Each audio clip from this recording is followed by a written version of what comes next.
在1000万颗彩虹糖里藏着一颗 M 豆，谁先找到它就能赢到10万卢布。M 豆的形状和彩虹糖几乎一模一样，想要在1000万颗糖豆里找到它，不亚于海底捞针。3位玩家兴奋地跳进了彩虹泳池，这么多的糖果简直是儿时的梦想。但是颜色众多，投放的 M 豆会是什么颜色呢？黄毛提议可以用一目十行的方式寻找糖豆，只要眼睛跟得上，效率就会提高。他和乔治配合着层层筛选，老王却认为行不通。M 豆的位置还不确定，可能跟随上下浮动变化的更快。这么多的糖豆吃也吃不完，那要怎么找啊？主持人提出可以通过挑战获取线索，每人准备10颗糖豆，扔向空中，用嘴巴接住的最多就能赢到比赛。黄毛一个接一个的抛上去，手和嘴巴配合的还算默契，一共吃到了7颗糖豆。轮到老王了，他和黄毛的表现一样，轻轻松松也拿到了7分。乔治这边就压力山大了，如果不超过他们就要受到惩罚，他越紧张就越发挥不好，只接到了5颗糖豆。主持人拿来一个头套让他戴上，30分钟以后才能取下来。而黄毛和老王的成绩相当，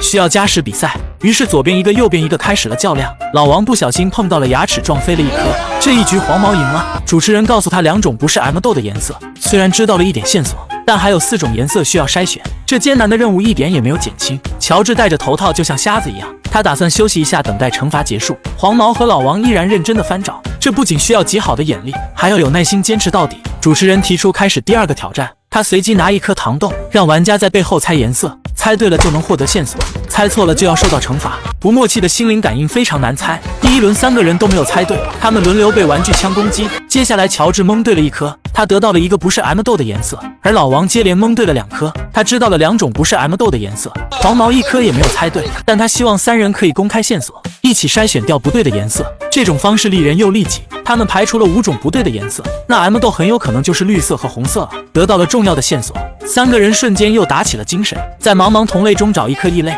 而相遇的几率只有1000万分之1，这得是多大的缘分啊！主持人建议继续开始挑战，他将一个会模仿声音的钥匙扣藏在糖豆里，谁先找到它就能获得奖励。3个人发出声音，然后仔细聆听回音，吵闹的声音盖过了机器的声音，好像在这边又好像在那边，这么多豆子扒拉到底也很费时间，导致声音一会出现一会消失。他们像疯了一样着急翻找，黄毛在无意间瞥到了一个字母，他很确定就是 M 豆，就在这附近，肯定没错。3个人的目光集中在一起，仔细寻找，完全忽略了要找的机器。老王反应很快，顺势拿走了钥匙扣。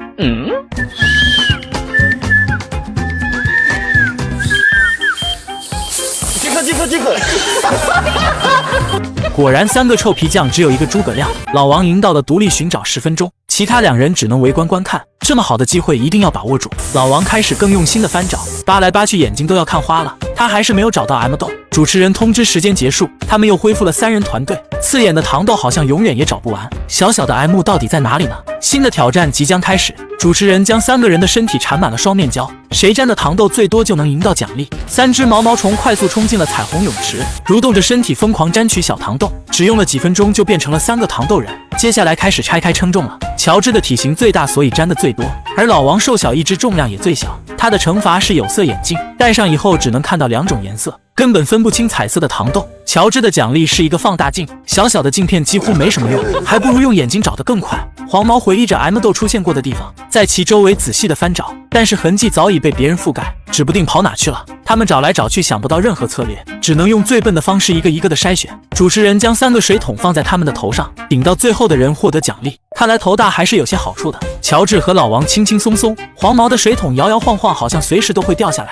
主持人让他们举起双手，3人的平衡感越来越强，不仅可以顶水桶，还能边顶边找豆子。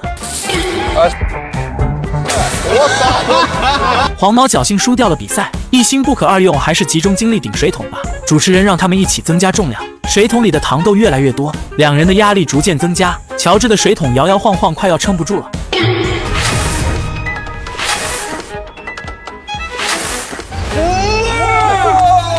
这一局老王赢了，他的奖励是增加1名助手帮他一起寻找，而黄毛就惨了，惩罚是电疗魔术贴，只开到1档他就承受不了了，接下来还要继续第2档和第3档，隔着屏幕都感觉很痛。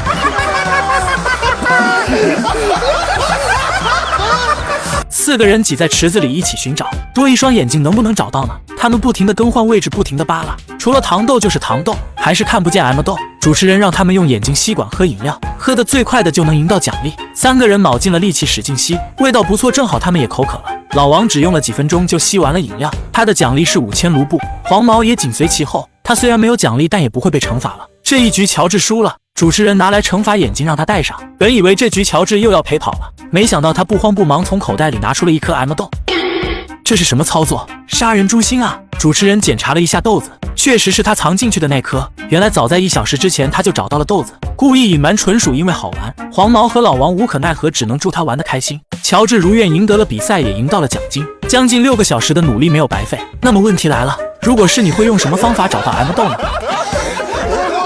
这才是我们普通人都能参加的隐藏技能挑战赛，谁能将食物完美对切就能赢到10万奖金。参赛的玩家堪比行走的电子秤，仅用眼睛和手感如何切半减少误差呢？激烈的比赛即将开始，请选择你认为能赢的玩家。Es geht um die Aubergine。主持人已经给出了题目，小兰一紧张竟然拿错了。2位玩家每赢1局就会加上1分，率先拿到5分的人就能赢得比赛。小红果断地从中间将茄子1分为2，平整的切面误差应该不大。而小兰还在观察茄子的形状大小，到底是横切还是竖切。在主持人的催促下，他终于下刀了。每一次使劲都那么的小心翼翼，1毫米的偏差也会影响2半的重量。这第一局谁会赢呢？小兰的误差达到了15克，而小红的误差只有1克，这精准程度比机器还要缜密。他成功拿到了1分。第2局的题目是一根玉米，小红只看了一眼就开始切割了。他选择竖切，将玉米分成2半。小兰还在观察寻找中心点，甚至一颗一颗的数玉米粒区分平衡，然后谨慎地选择了横切。小红的结果相差了4克，小兰的误差竟然达到了16克。这一局小红又赢了，再次加上1分。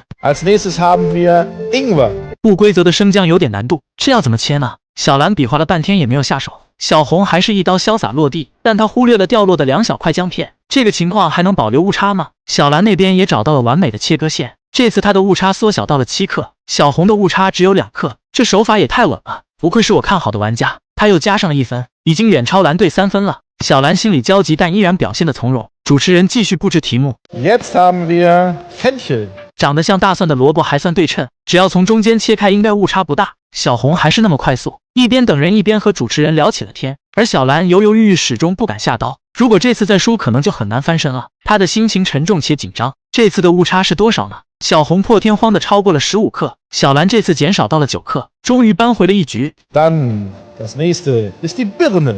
梨子的形状很不规则，这次要考验2人真正的实力了。小红找好位置，一刀切了下去，看似大小一样，不知重量如何。忧郁的小兰再次面露难色，中间的叶梗偏向哪边呢？她稍微斜出一点，用力切了下去。这次的成绩只误差了4克，非常惊喜了。再看小红那边，误差出现了10克，这次小红输了，小兰又追回了一局。Was haben wir hier? Und zwar geht es um die Brezel。容易掉屑的面包圈很难预判，小红用刀刃丈量后急切的1分为2，好在掉落的碎渣并不多。小兰还在寻找中心点，松软的面包圈如何切割呢？目测凭着感觉走或许更准确。小兰这次的运气如何呢？她竟然切出了2半一模一样的重量，这把稳赢了。再看小红的成绩，一下相差了7克，小兰又加上1分，2个人的分数追到了平局。接下来的比赛也更加激烈了。这一次要切割的食物是香蕉，月牙弯弯很难预判。小红难上加难，决定用竖切的方式将其分割。这么长的距离，她能做到手不发抖吗？小兰选择拦腰一刀快速斩下，两人的手法完全不一样，但是误差却出奇的一致。这一局打成了平手，双方都没有加分。Lebensmittel, bleib am Brei, Meerrettich。两头不一样大小，而且有些弯曲。小红也是研究了半天，还是选择用最擅长的竖切下刀。树根一样的质地很难切割，小红划拉了半天才将它分成了2半。小兰选择用简单的横切方式，她丈量出平均中心的位置，偏向根粗的右边挥出了致命的一刀，然而误差却超出了想象。48克，你是闭眼切的吗？再看小红这边，27克虽然很多，但是足够加分的了。Die Honigmelone。圆滚滚的哈密瓜应该很容易预估，小红没有停留，直接上手切，平均分成2半好像很合理。而小兰在切割的过程中却偏离了果脐，她用后面的叶梗迅速补救了一下。这一刀是悲是喜呢？好在误差不大，只有6克。小红的手法再次出现了失误，24克的误差让她又丢了1分，两个人的分数都加到了4分。接下来的这一局将是决胜局，谁能拿到奖金，拭目以待。Das entscheidende Lebensmittel kann sein die Kartoffel。简单的土豆究竟是谁的幸运物？小红看着身材不协调的土豆，认为也没什么难度，直接从中间一刀切开了2半，完全没有弥补的机会。她好像切割得很不满意，而小兰却在仔细的观察这颗土豆，她来回看了好几遍，终于开始下刀了。在没有切开之前还有调整的机会，这哪是一颗普通的土豆，明明是改变命运的金土豆。小红开始上称重，她的误差是17克，小蓝的误差只有1克，完美的切割。小蓝拿到了5分，赢得了比赛，也拿到了奖金。恭喜小蓝也拿到了无用技能大赛的冠军。我果然没有选错你。500斤糖果做的牢房和1000层蜡笔做的牢房哪个更结实？谁先砸开墙壁逃出去就能赢到奖金。大壮选择了糖果牢房，阿伟选择了蜡笔牢房。坚硬的糖果墙如同混凝土一般，没有厉害的工具根本打不开，而冷却后的1000层蜡油一样很结实。阿伟砸到手疼也没起一点皮毛。主持人拿来2个工具盲盒。5, 4, 3, 2, okay. 阿伟选择了黑匣子，里面是一个回旋镖。大壮选择了白匣子，很意外只有2只小飞镖。这随机的工具应该如何使用呢？阿伟一会凿洞一会刮丝，他也想不到其他方法了。大壮将飞镖扔出去扎墙壁，轻微的伤痕还远远不够。主持人告诉他们，牢房里有2把上锁的工具，而钥匙就藏在各自的墙壁里。想要升级工具，只能去砸墙壁。2人马不停蹄地挥舞着手脚。阿伟很快戳开了第2层蜡笔墙，隐藏的钥匙惊喜出现，他激动地解锁了新的工具。这把长刀非常锋利，砍断蜡笔游刃有余。大壮也紧随其后，他也解锁了新工具。紧张的比赛激烈地进行着，谁都不想被甩在身后。主持人提出获得工具的新玩法，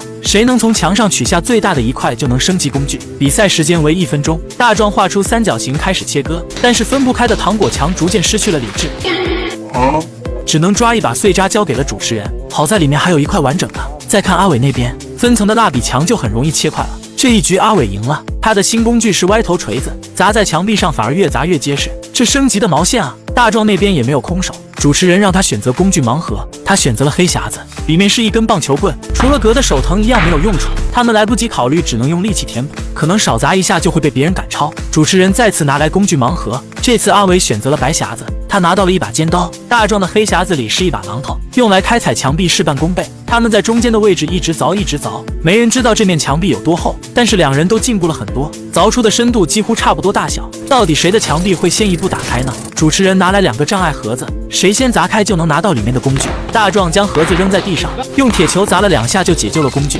拿到斧子的大壮赶紧去砸墙壁，趁阿伟还没有拿到工具，正是弯道超车的好机会。糖果墙哗哗的往下掉，大壮越砸越起劲，而阿伟还在和障碍盒子做斗争。这层蜡油也太难拆开了，直到主持人再次提供新工具，他好像错过了1个亿，浪费了太多的时间在这破盒子上。好在新工具特别给力，他必须使劲追赶了。2人的墙壁都砸出了大深坑，剩下的一半被瓦解后就容易多了。主持人继续帮他们升级工具，比赛进行得如火如荼，他们砸了很长的时间，为了奖金也顾不得有多累了。主持人预计很快就会出结果，于是将最后1轮的工具也还给他们。拿到锤子的大壮开启暴走模式，一锤子下去墙壁就后退几分，他砸得非常卖力。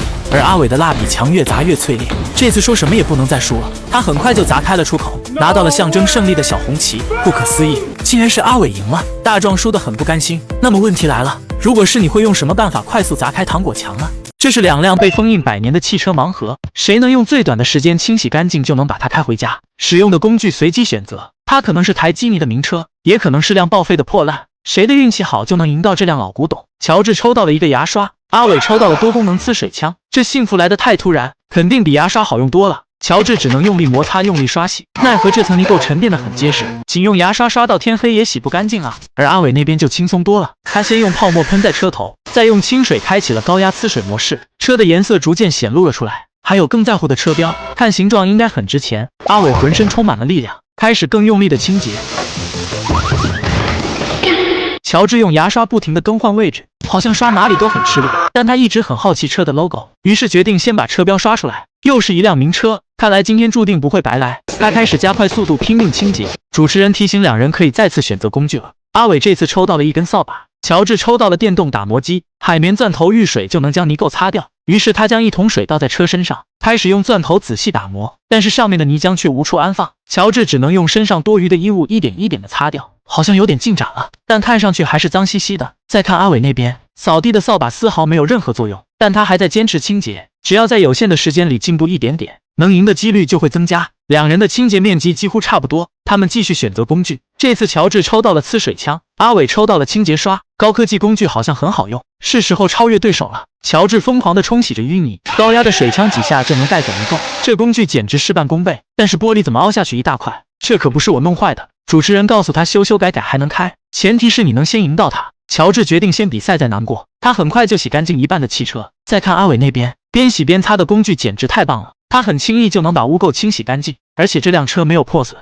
如果能赢到他就太幸运了。他清洗的太用力，刷头突然折断了，这可如何是好？阿伟只能左手刷车，右手清洗了。他累得气喘吁吁，也不敢休息一秒。终于又到了选择工具的时间，乔治抽到了一把水枪，阿伟抽到了电动刷子，旋转的同时就能清除上面的灰尘，如同打蜡一般干净。他决定先维护没有污垢的区域，而乔治拿到水枪以后，仿佛瞬间回到了小时候，兴奋地玩起了枪战游戏。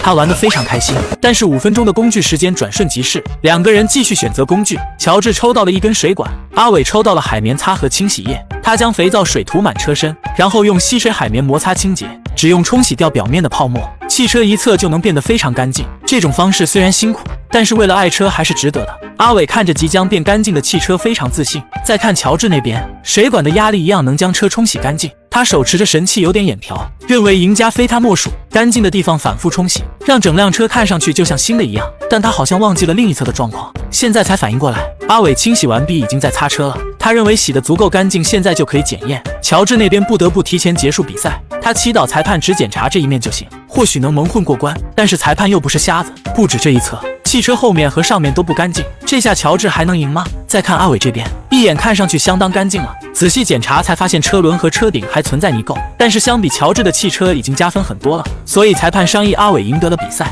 也赢到了汽车。作为失败者，乔治要接受洗不干净的惩罚。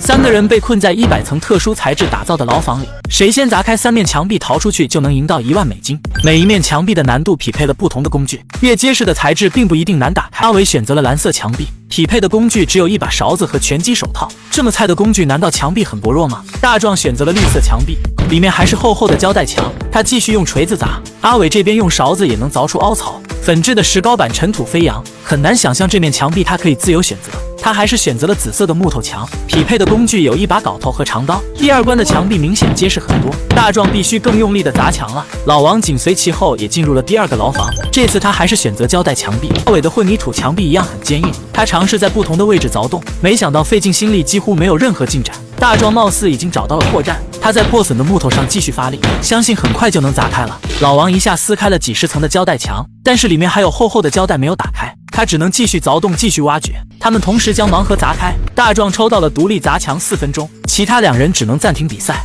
大壮抓住时机，马不停蹄地捶打墙壁，镶嵌的木板接连被打开。他清理掉边上的钉子，准备前往下一个牢房。老王抽到了一把大锤子，阿伟抽到了交换墙壁。老王连同工具一起转向了混凝土墙壁，好在大锤子非常给力，让原本没有破绽的墙壁出现了转机。他还是选择木头墙壁，这次的工具是一把大斧子，用来劈木头非常好使。再看老王这边，混凝土墙壁几乎全被砸开，固定的木板也不再牢固。他快速越使劲的同时反而会反弹。老王的铁皮墙也很坚硬，匹配的工具同等级别很有挑战性。他在同一个位置使劲砸，裂缝越来越大。老王进步神速，很有机会赢得比赛。大壮这次的木打解掉1根才能打乱全局，他快速砸开了第1根木头，接着是第2根。再看阿伟这边，整块玻璃几乎没有伤痕，他砸到手麻，砸到心累，始终打不开出口。这面墙壁也太结实了。再看老王这边，大斧头狂砸，一刻也没有停歇，眼看大壮就要破袋而出，他顾不得洞口大小，也赶紧往外钻，却迎面撞上大壮开花的小脸。4个男人被困在坚硬的铁皮箱子里，谁能用最短的时间逃出去，就能赢到10万卢比。主持人将箱子锁住，只留下一个喘气的窗口。开局的工具每人1根绣花针，他们缩在狭窄的铁桶里，非常无助。以卵击石，你是认真的吗？绣花针稍微一用力就会折断，丝毫掀不起任何破坏。游戏规则：每过2分钟就能升级工具。主持人拿来4把叉子交给他们，老黄在铁皮上怼了几下就变形了。这质量吃饭都费劲，还能当工具，看来想拿到奖金比登天还要难。老白愤怒地用手拍打铁桶，硌得手疼，还是用头吧。老红急得满头大汗，还在不停地扎铁壁。他认为多付出一点肯定比别人快，顶着30多度的高温在箱子里面挣扎，每个人都想快点逃出去。这时主持人又拿来了新工具，一人一把披萨刀，他名字里有刀却不是真的刀，一点也不锋利。他们盲目地砸着窗口，也没有其他办法。老黄不停地击打同一个位置，终于打破了一条缺口。看来披萨刀也不是完全没有用处，其他人也同他一起攻击窗口。这么难受的箱子，只想赶紧逃出去。老白很快砸开了2条缺口，他祈祷下一轮的工具能长点心，但是主持人怎么可能让他满意？递过来一把夹子，瞬间死心。老白只能化怒火为力量，疯狂地捶打铁桶。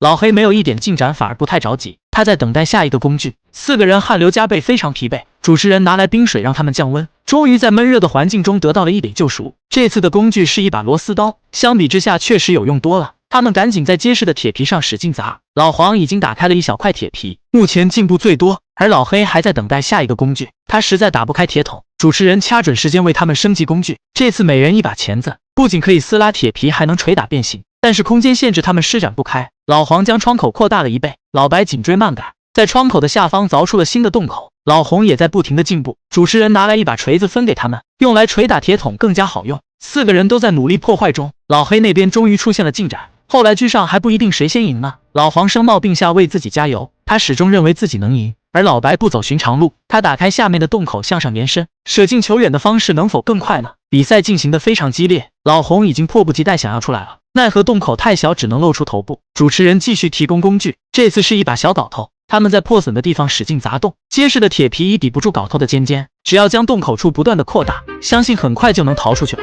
主持人用引诱的方式激励他们，这么多的奖金谁不动心啊？4个人更加用力的砸铁皮，老白的洞口已经打开的足够宽敞，他小心翼翼的穿过铁皮，终于逃了出来。其他人羡慕的心有不甘。随后老红和老黄也钻出了铁桶，仅仅晚了1小步，却错过了10万卢比。老白赢得了比赛，也赢到了奖金。老黑请求他们帮帮忙，再不出来就快要蒸熟了。主持人送来工具让他自己加油，逃不出来只能住在里面了。土耳其版的躲猫猫大赛究竟有多好玩？10名高低端玩家各显神通，藏匿在郊外的农场内，只要躲过猎人1小时的硬控搜捕，就能赢到10万奖金。福尔卡兄弟选择藏在狭小的排水管内，队友帮他清理掉一部分污水，他踩着泥潭钻进了排水管，再用木板和泥巴巧妙遮挡一下，藏在这里应该没有人会找到吧。阿狸在角落处找到一个无用的水槽，他果断跳下去，准备伪装成废弃的厕所。队友帮他布置好无人清理的坑位，相信没有人会碰这么恶心的东西。光头哥拔掉一棵即将枯萎的树干，在其下方挖开一个洞穴，他躺进去之后，让队友将表面恢复平整，再把小树重新栽回原处。被活埋的光头哥就这样凭空消失了。老白选择藏在室外的花坛里，他去伸缩成圆形躺在里面，上面随机栽种2颗绿植。同样活埋的方式，谁藏得更好呢？阿比发现游泳池的旁边有一个小水库，他身穿潜水装备藏匿其中，非常隐蔽，就算猎人能找到这里，也看不到水下有人啊。5位高玩藏的一个比一个用心，而剩下的5位小白只能靠运气取胜。麦特藏在了上方的烟囱里，大叔藏在透明的壁炉里，尼克藏在编织的茶几下，贝拉就藏在旁边的遮阳伞里，乔治独自一人藏在室内。10个人全部隐藏完毕，精明的猎人准时来到了农场。他不仅有探测器和搜捕犬，必要时还会出动热感无人机。谁能在尖端设备的搜捕下藏到最后呢？猎人沿着小路一直向前，当经过泳池旁，开始仔细检查。探测器发出滴滴的响声，难道伞里面藏着人？ Bakayım hele ya bunlar benim harbiden gözükmüyorlar ya.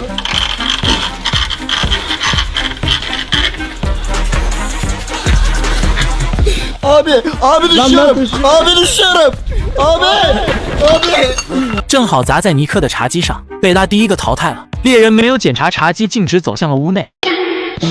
大叔的操作直接把他逗笑了。你是老了又不是傻了，怎么想的会藏在这里？只用了几分钟就找到了2个人。猎人的胜负欲被点燃，他让助手启动热感无人机巡视这片区域。屏幕上出现的洞口很是可疑，助手调整角度将洞口逐渐放大。福尔卡的头部和眼睛一览无余。猎人快速跑向了目标，找到了冻得瑟瑟发抖的福尔卡，又淘汰一个人。猎人继续往前巡视，他看到一大片新鲜土壤，起了疑心，尤其树枝上还挂着一顶帽子，这下面也能藏人吗？但他找不到具体的入口。突然一缕青烟冒了出来，光头哥竟然在下面抽，自己将自己暴露了。他淘汰的一点也不委屈。猎人转了一圈，又回到了泳池旁，他掀开旁边的小水库，认真看了好一会，并没有看到人影，转身走向了别处。看来阿比的方式果然有效。猎人挨个检查编织的茶几，从缝隙处看到了蠕动的黑影。 Bugün ya siktir çık lan.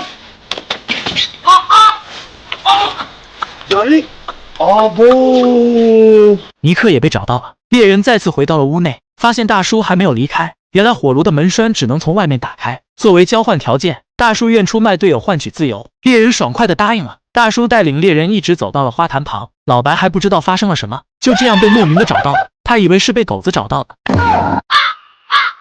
猎人很快就找到了废弃的厕所，当他看到里面黑乎乎的东西时，瞬间没了兴趣。时间过去了35分钟，还有4个人没找到。猎人路过烧烤炉时检查了一下烟囱，没有遮住的大腿非常显眼。他并没有立马揭穿麦特，而是起锅烧油架在火上烤。受不了的麦特赶紧从上面逃了出去，差一点就变烤串了。猎人不仅人坏心更黑啊，他检查了外面所有的区域，只剩下房子里还没有搜查。这么多的房间和衣柜，必须挨个搜索一遍。时间还剩下15分钟，他在冰箱的周围仔细翻找，然后踩着椅子望向了顶柜，看到乔治缩在里面一动不动，他惊喜的有点想笑。又找到一个人，只剩下最后2个人了。室内室外都找过了一遍，时间也剩不多了，应该去哪里找呢？这时猎人突然想去厕所，他想到墙边就有一个坑位，掀开盖子才发现下面的泥土被人翻动过，这里面很是可疑。他不顾别人的劝阻，执意要再次解决。被交给的阿里一刻也待不住了，他恶心的大喊大叫，这个点位也太冒险了。只剩下阿比一人了，时间还剩下35秒，猎人实在想不到要去哪里找人，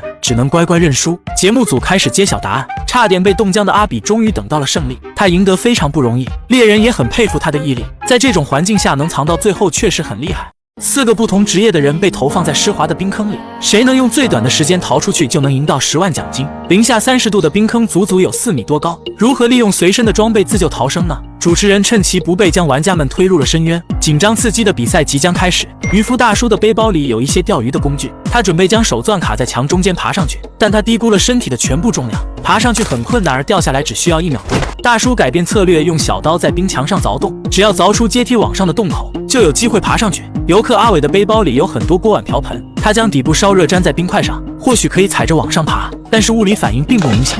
他又找到一包湿巾，非常耐心地将一片一片的湿巾系在一起，用同样的方式粘在冰块上，脑子想得非常完美，但实际操作却不尽人意。主持人告诉他旁边就有绳子，为什么不直接用呢？反应过来的阿伟又多了一种逃生方式，继续将纸巾和绳子一起粘在冰块上。学生卷毛的背包里只有一些学习用品，他将双面胶带裹满全身，以为可以粘住任何东西，但是湿滑的冰块墙根本贴不住。卷毛也想到用凿洞的方式爬上去，他虽然没有小刀，但是手机、充电器、平板也能成为破坏的工具。再看素人乔治这边，他没有任何工具，只能选择徒手逃生。这么深的冰坑，普通人应该怎么办呢？主持人告诉他，身上的一切都有可能成为工具，就看你有没有胆量尝试了。如果挑战失败，则会受到更难受的惩罚。我们盲猜一下，谁会先逃出来呢？乔治一把扯掉脖子上的围巾，用唯一的水源打湿一半的围巾，连接上腰带，他用力扔向了上方。特殊时期就不要扭扭捏捏了，等待冰块完全冻住围巾，或许可以承受人的体重。乔治放心大胆地开始往上爬，光滑的墙壁，湿滑的围巾，他尝试了很多遍都爬不上去，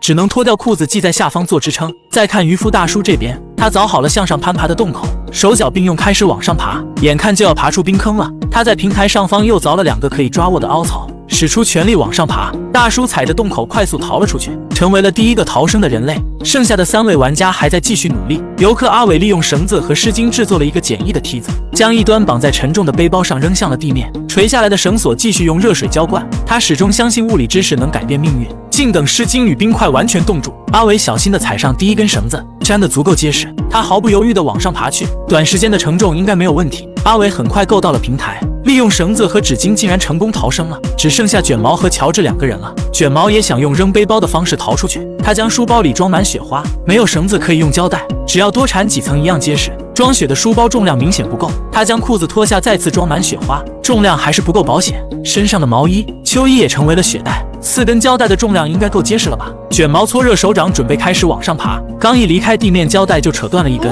这么高的距离，他却不敢冒险，手指被冻得几乎麻痹。卷毛此刻开始绝望了。再看乔治那边，裤子的支撑还远远不够，他又脱掉毛衣系在围巾上，踩着2件衣服，好不容易够到了平台。上方的冰块竟然抓不到一点支撑，乔治挣扎了半天又掉了下来，还差一点点就成功了。这次他必须破釜沉舟，全力以赴，再不爬上去就要冻成冰块了。乔治一边往上爬一边系衣服，主持人看他如此卖力，也开始着急了。这次他终于鼓起勇气，奋力爬了出来，凭一己之力徒手爬出了冰坑。卷毛扯掉最后一根稻草，逃出去的希望彻底渺茫了。他又冷又累，非常难受，实在想不到其他方法逃出去了，只能选择放弃接受惩罚。那么问题来了，如果是你会用什么方法逃出去呢？